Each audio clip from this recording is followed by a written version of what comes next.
जाँदैछु शान्ति स्तूपा पिस खै होइन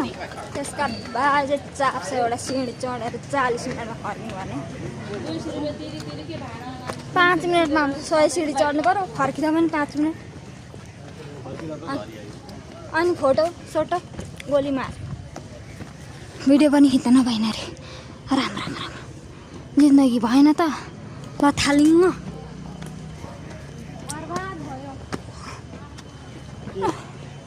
आफै ल्याउँछु त भनौँ गाडीले साला सिँढी मुनि ल्याएर छोडिदियो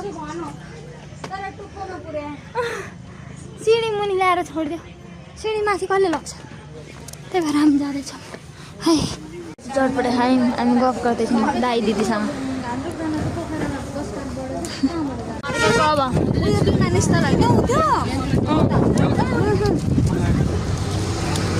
झन्नै उहाँ टुप्पीबाट फर्केको ए उता स्तूपा जाने होइन अब हामी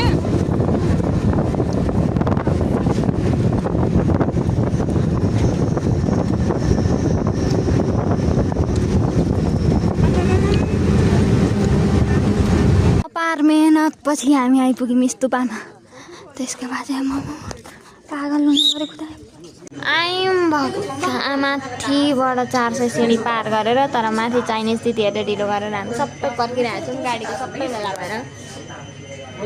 बुढा सबैका छन् जोडा र जोडी बिजोडी म एउटा ट्यु ट्यु आयौँ अनि त्यहाँ बसिरहेको छौँ न भात खाएको छ न खाजा खाएको छ के खाएको आज अझै साइको गइसक्यो तर खाना चाहिँ खाइरहेको छु हिजो बेलुका गाडी रोक्दा भात खाएदेखि धन्न त्यो पनि ढिलो खाएको थियो आजसम्म खाना पाएको छैन 11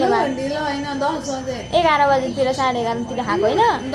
छिटै पो ल्याएको त्यसका बाजे 10 बजी खाएको ओ यहाँ टोइलेट गर्न आउनु होला दिदी